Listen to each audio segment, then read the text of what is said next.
There's a long-standing legend that humans in search of great knowledge turn to wise entities for guidance or wisdom or even wealth. The classic deal with the devil of Western folklore. I'm holding up my hand. What was your bargain? To get where I am now. Should I ask who you made the bargain with? with the chief commander. On this earth? And on this earth, and then in the world we can't see.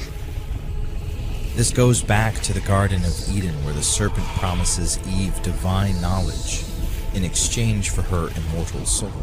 Of course, Eve didn't know her soul was on the table, only that she would be as gods, knowing good and evil. This divine knowledge destroyed the perfect Garden of Eden, precipitating the fall of man. Fallen angel Asael descended to earth and gave forbidden knowledge to women concerning female adornment, which facilitated lust. He also taught men how to create weapons, which enabled war. The Lord saw how great the wickedness of the human race had become on the earth, and that every inclination of the thoughts of the human heart was only evil all the time. And so God annihilated his creation.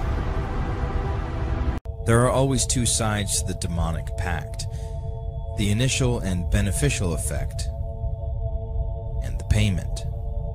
The full extent of this cost is hidden, and you find out once it's already too late.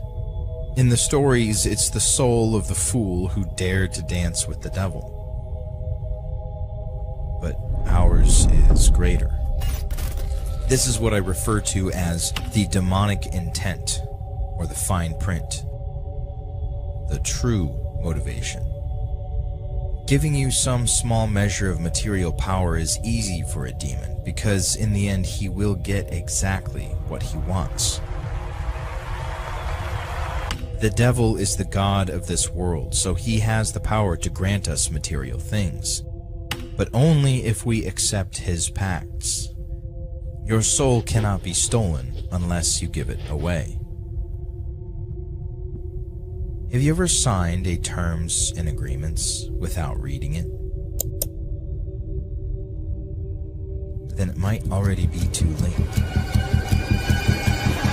This is the demonic intent: to weaken us on a civilizational level, to deracinate us and desensitize us to the darkness and depravity we subject ourselves to. I call this the technological cycle.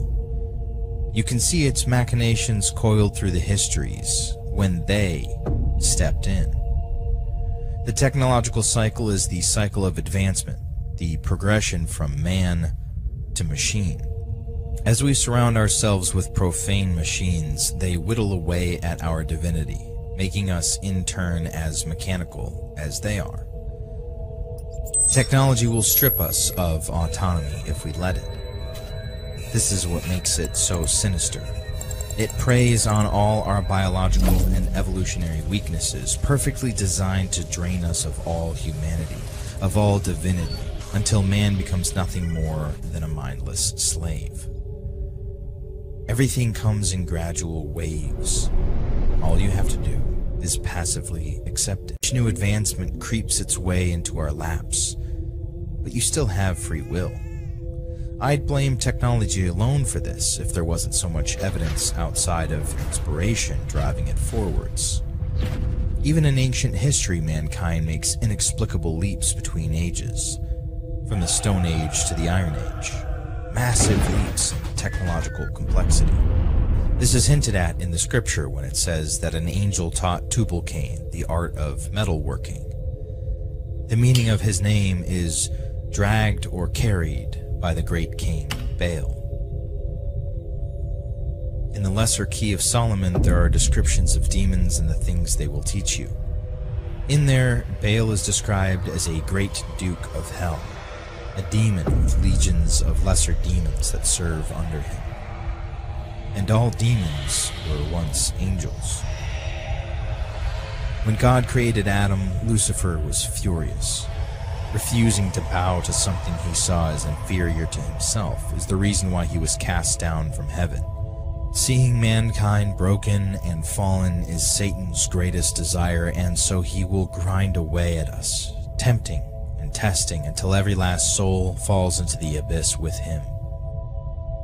Researchers in Australia have completed a study that reveals just how easy it is for AI, artificial intelligence, to hack human decision-making. Wealth Scientific and Industrial Research Organization, Data 61, pitted participants against an AI system called a recurrent neural network in 3 experiments. Skipping the rest of the sciencey stuff, they basically found that this AI excelled at leading participants towards making specific decisions, influencing their behavior, and even tricking them into making mistakes. Worst bit about the study, the participants didn't have a clue that they were being taken for a ride by a computer. We're not cheap. We're not cheap. We're not cheap. Just imagine what this could mean for the future. It'll be like now, only worse. We already know that tech giants are monitoring our every click and turning them into dollars. They can even turn clicks into votes if they feel like it. Data on people and you're profiling them. That gives you more insight that you can use to know how to segment the population, to give them messaging about issues that they care about. The company itself was founded on using Facebook data.